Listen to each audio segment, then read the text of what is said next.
Akan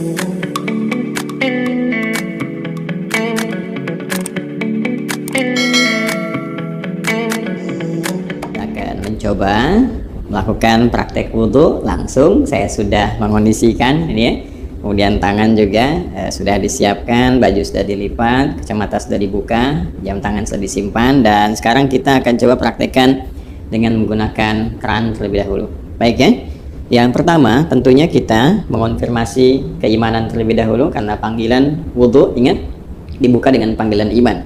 Dan saya terangkan di pelajaran sebelumnya bahwa panggilan iman itu mengonfirmasi lurusnya niat kita, lurusnya tujuan ibadah kita yang dilakukan karena Allah Subhanahu wa Ta'ala. Karena itulah konfirmasinya bersumber dari hati kita, dalam jiwa kita. Kita niatkan ibadah kita ini, wudhu kita ini ditujukan ya untuk beribadah kepada Allah Subhanahu wa Ta'ala dengan bahasa hati kita. Boleh dengan menggunakan bahasa masing-masing, misalnya saya berniat wudhu untuk menghilangkan hadas karena Allah Subhanahu wa Ta'ala. Dan kalau ingin menggunakan bahasa Arab juga di hati kita, seperti orang Arab juga tentunya menggunakan bahasa Arab, kita menggunakan bahasa Indonesia, boleh-boleh saja di hati kita. Misalnya kita menyatakan bahwa nawaitul wudhu'a li rafil hadathi, misalnya al-asghari lillahi ta'ala, boleh ya. Kemudian lisan mengucapkan bismillahirrahmanirrahim. Jelas ya? Nah, kita ingin mengambil versi lengkapnya terlebih dahulu. Versi lengkap tentunya ini terkait dengan sunnahnya juga. Kan kalau yang pokok itu ada 4 seperti kita uraikan di pertemuan yang lalu. Kemudian versi lengkap ini kita bisa ambil versi yang dicontohkan langsung oleh sahabat Utsman bin Affan radhiyallahu taala anhu yang mengambil pelajaran dari contoh wudhunya Nabi sallallahu alaihi wasallam. Nanti bisa dilihat di Sahih Al-Bukhari ya, di Sahih Al-Bukhari topik yang keempat, Kitabul Wudhu, subtopik yang ke-23. Baik, sekarang kita akan coba memulai praktek, dan tentunya tadi sudah kita sampaikan memulai dengan niat ya. Kemudian mengucapkan bismillahirrahmanirrahim. Nah, ingat betul baik-baik bahwa Islam seperti diuraikan di pertemuan yang lalu sangat perhatian detil terhadap segala hal, terutama aspek-aspek yang melahirkan manfaat. Ini adalah air keran yang menampung aliran air yang masih bersifat murni, mutlak, tahur. Jadi ini sangat bermanfaat, karena itu tidak diperkenankan untuk membuang-buang air ya. Sekali lagi, tidak diperkenankan membuang-buang air pada keadaan yang tidak semestinya. Itu dalam Islam disebut dengan israf, mubazir ya. Karena itu seperlunya kita keluarkan, kalau menggunakan keran ini seperlunya kita keluarkan, tampung dulu airnya kan. Nah, yang pertama kita gunakan untuk menyela-nyela kan. Bagian pertama kita gunakan untuk menyela-nyela seperti ini, keluar. Tidak usah terlalu besar ya, nggak usah terlalu besar sehingga airnya juga tidak boros ya untuk keluar. Nah, ini kita menyela-nyela dulu, dimulai dari kanan ya, ingat ya, selalu dimulai dari yang kanan. Nanti di Al-Bukhari ini di subtopik yang ke-31. Jadi kalau kita baca topik yang keempat, kita berwudu, subtopik 31 itu ada namanya subtopik berjudul babut tayammun ya, memulai dengan bagian yang kanan. Selalu kanan dahulukan, kanan dahulukan. Baik ya, jadi kita mulai. Ini kita buka dulu secukupnya kerannya, keluar air. Ulangi ya, tadi sudah kita bismillahirrahmanirrahim, niatkan dalam hati. Kemudian kita menyela-nyelai seperti ini ya, ini bagian pertama. Nah, lalu yang kiri juga dibersihkan dulu seperti ini ya, sudah ya. Nah, ini sudah dibersihkan. Nah, ini sunnah ya, sudah sunnah yang pertama kita lakukan, karena yang pertama niatkan mengikat pada rukunnya, pokoknya. Jadi ada pokok yang terkait dengan konfirmasi keadaan hati kita. Rukun yang pertama niat ya kan. Nah, kemudian dikonfirmasi di lisan dengan bismillahirrahmanirrahim. Lalu setelah itu kita masuki sunnah-sunnah, memulai dengan sunnah berwudu. Tadi sudah menyela-nyela dulu, ini membersihkan bagian jemari-jemari dan telapak ya. Baik, sehingga keadaannya bersih sebelum membersihkan yang lain. Baik, selesai. Kemudian langsung untuk berkumur-kumur kita ambil. Nah, biasanya saya melakukan seperti ini. Kalau sudah ngambil seperti ini ya. Nah, ini ghurfah namanya. Ghurfah itu dengan satu genggaman ya, cidukan seperti ini. Genggaman atau cidukan seperti ini. Nanti biasanya kalau saya suka melakukan untuk menghemat itu, begitu dibuka sudah cukup ini ya. Lalu saya akan tutup terlebih dahulu, tutup. Nah, sehingga air tidak terus mengalir ya. Jadi langsung kita kumur-kumur.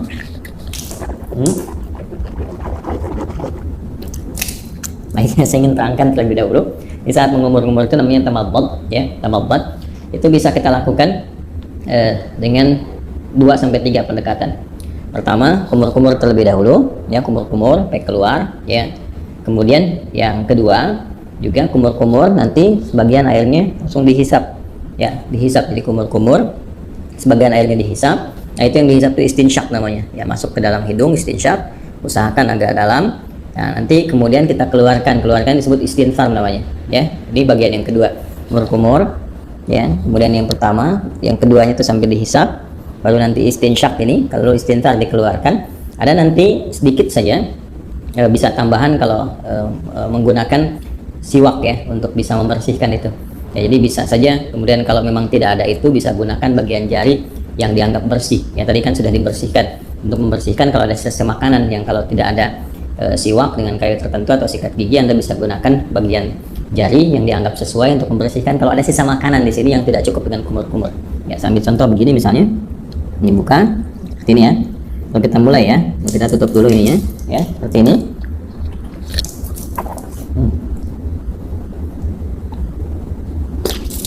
Gitu, ya. Nah, ini untuk yang sikat giginya atau membersihkan bagian sisa makanan, sehingga kalau sudah makan, ya, tidak sempat juga sikat giginya, nanti kita bisa bersihkan dengan bagian jari yang sesuai. Ya, itu untuk kondisi-kondisi tertentu. Saya ulang, ya. Nanti setelah itu istinsyaknya nanti bisa terpisah. Kalau bisa bersamaan juga bagus. Ini sambil istinsyak kan, nanti dikeluarkan. Ya, kita ambil contoh, ya. Yang simple dulu. Ini ambil begini. Ya, kita kumur-kumur. Nah, ya.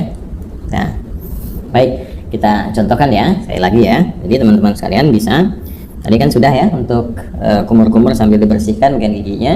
Nah, kemudian yang kedua kita ambil untuk maksimalkan istinsyak dengan istinfarnya. Jadi kumur-kumur lagi sambil dihirup, ya, ke hidung.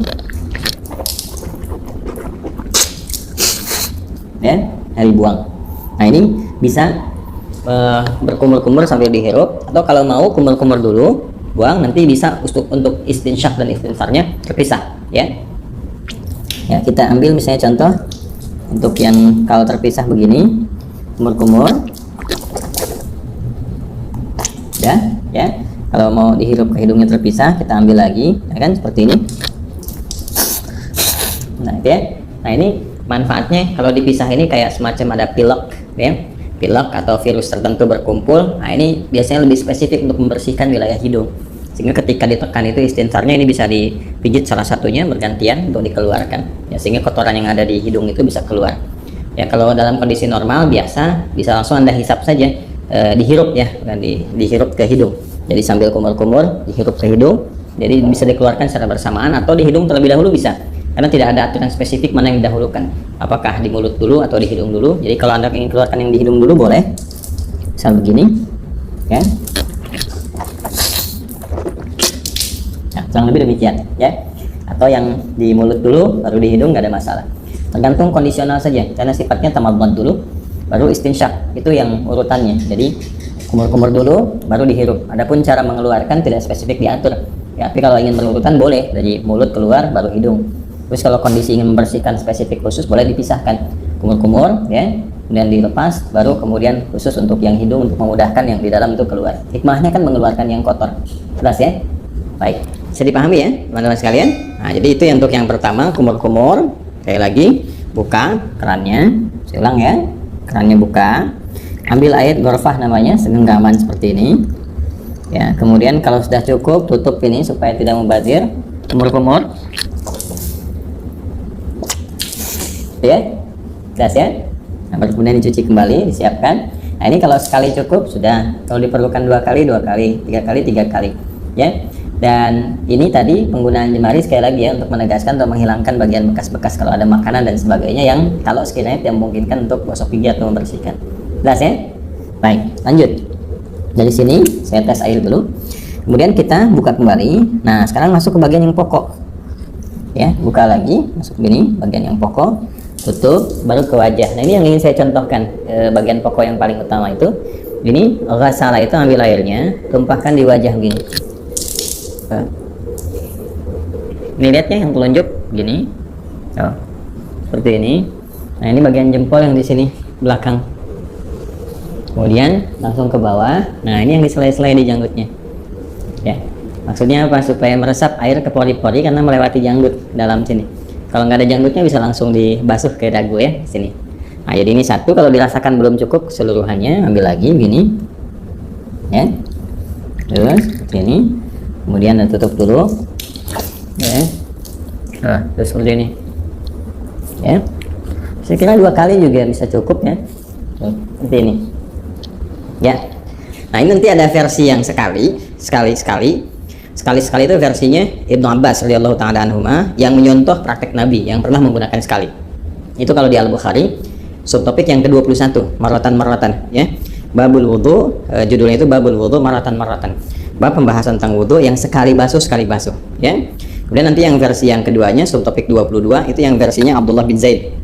Babul wudu marataini, 2 kali. Ya, kemudian versi yang Utsman bin Affan radhiyallahu taala anhu yaitu yang subtopik 23. Itu yang 3 kali, talatan. Nah, versi yang dimaksudkan itu adalah pengalaman sahabat-sahabat mulia ini melihat wudunya Nabi untuk memanfaatkan air dan juga terkait dengan luasan cakupan ya, apakah tercakup nggak dengan air itu kepada bagian-bagian yang harus dibasuh atau diusap dalam wudu itu. Prinsipnya demikian. Jadi boleh sekali-sekali, 2 kali atau 3 kali, dan mendahulukan yang kanan ya, mendahulukan yang kanan. Ada namanya sebab yang pernah juga saya utarakan ya, yang nomor 31 subtopiknya babut tayammun ya, tentang tayammun ketika Nabi mengajarkan Ummu Atiyah radhiyallahu taala anha bagaimana mendahulukan yang kanan. Jadi kanan dulu baru kemudian kiri. Nah, ini tentang kanan dulu kemudian yang kiri juga akan masuk setelah ini ya. Setelah kemudian wajah selesai baru tangan sampai siku. Ini kita ambil lagi ya, wajah selesai, tangan sampai siku, kumpulkan seperti ini airnya. Nah, teman-teman sekalian, ini ya. Kemudian tumpahkan di tangan ini ya, basiku ke sini. Nah, lalu ke sini depan. Nah, terus sampai ke sini ya. Nah, ratakan seperti ini. Jelas ya? Nah, kalau dirasakan belum cukup rata, buka lagi airnya ya. Nah, dianggap cukup, ditumpahkan, tutup dulu seperti ini. Nah, nanti bisa dari depan begini ya. Kemudian ke belakang bisa seperti ini, yang fleksibel saja. Mending airnya tumpahkan, bisa ke sini dulu, bisa ke sini dulu ya. Tadi kan saya mulai dari belakang tuh seperti ini ke depan, kemudian yang kedua saya mulai dari depan untuk meratakan ya, seperti ini. Jelas ya? Nah, kemudian setelah itu yang kiri itu ini buka lagi. Nah, tutup seperti ini ya. Ini boleh fleksibel dari mana mulainya, yang penting dari depan sini ke bagian siku ya. Nah, kurang lebih seperti ini ya. Kalau mau kita samakan, kalau kanan 2 kali, kiri 2 kali juga ya, untuk bisa menyeimbangkan, menyamakan seperti ini. Tumpahkan tuh ya, pas ya. Baik. Nah, ini suasana malam kita prakteknya, jadi diiringi dengan sekuteng lewat. Ya teman-teman saya. Nah, selesai. Kemudian mengusap kepala, bukan rambut ya, karena kepala, ingat bagian mengusap itu ambil. Nah, ini kan dipercikan nih ya, dipercikan seperti ini ya. Nah, jadi kita pun nggak harus terlalu banyak ngambilnya, saya ambil secukupnya, percikan. Dan nah, ini untuk kepala. Kalau dirasakan nggak ada masalah, dari depan ke belakang seperti ini ya, kita boleh balikan lagi begini, atau cukup ke belakang juga begini, nggak ada masalah ya. Lalu versi pertama langsung ke telinga begini ya, langsung ke telinga. Ingat yang telunjuk ini bagian dalam begini, yang jempol ini bagian belakang di sini ya, seperti ini.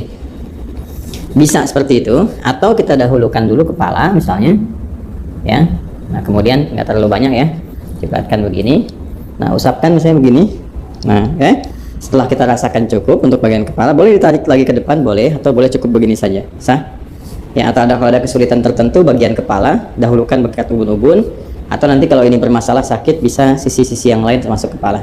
Setelah itu ambil air lagi ya kan, baru kemudian membasuh telinga seperti yang tadi dicontohkan. Bagian depannya menggunakan telunjuk di sini, belakangnya menggunakan jempol.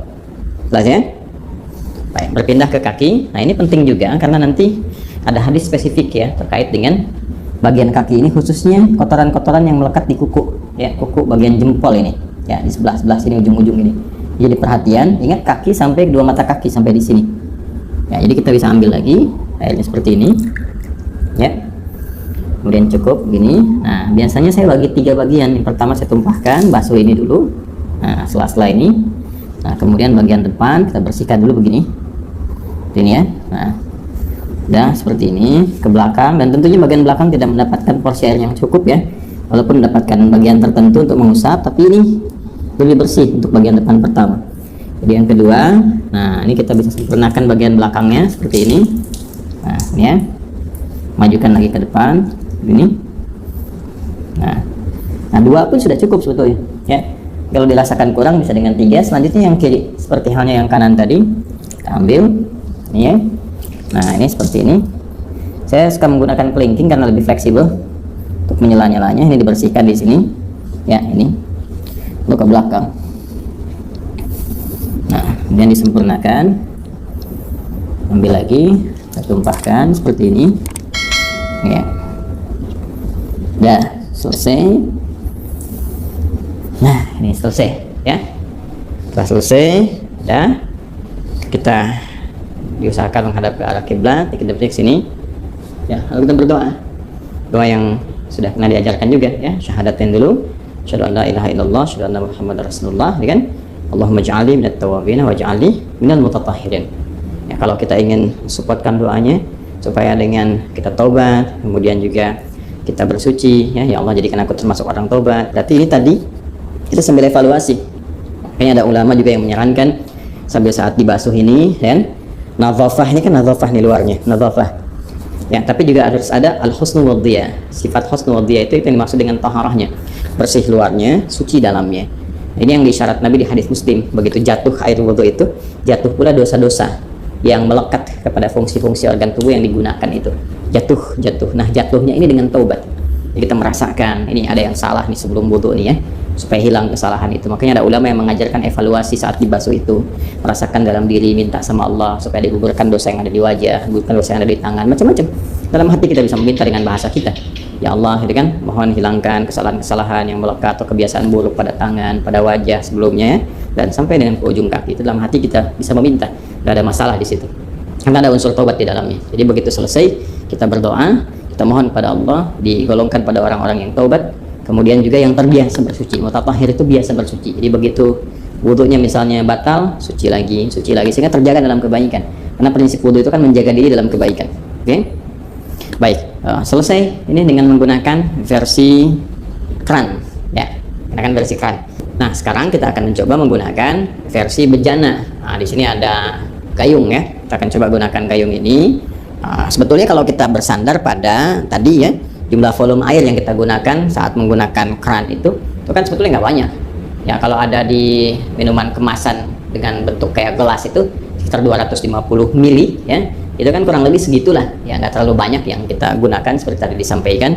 Jadi kalau kita tampung dengan gayung pun kurang lebih sebelah ya, ini base cukupnya.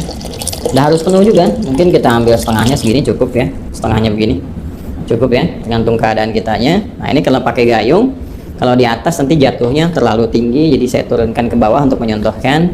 Misalnya di sini ya, paling gampang ya seperti ini ya. Jadi kan sudah keadaan jongkok. Kalau di Timur Tengah kan ada, atau tidak yang Timur Tengah, saya kadang-kadang di beberapa negara atau beberapa tempat di Indonesia juga kadang-kadang ada suka pakai dudukan tuh ya, jadi kita bisa sambil duduk.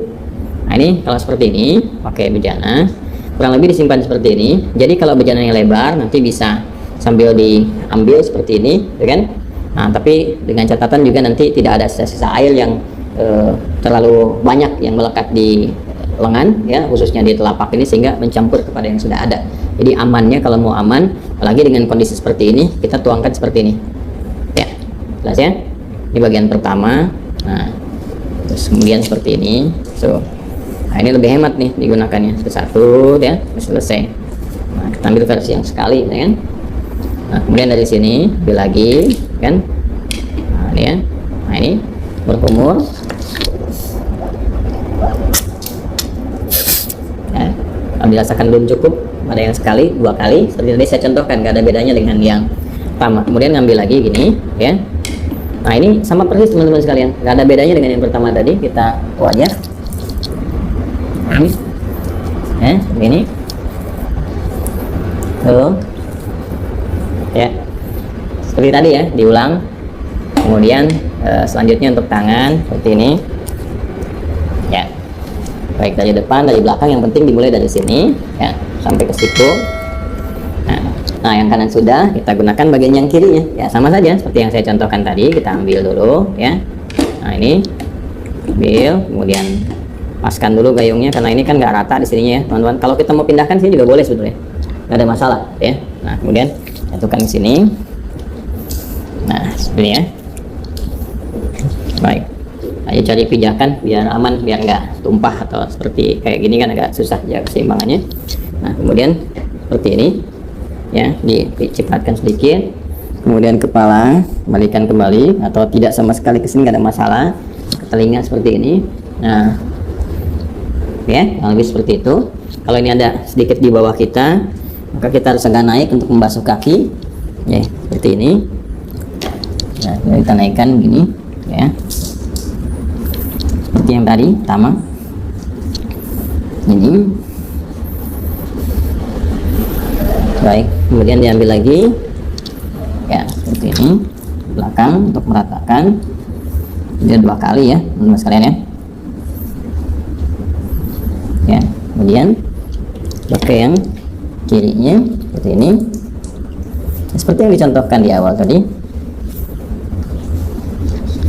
Setelah itu kita ambil lagi sekali lagi. Nah seperti ini ya.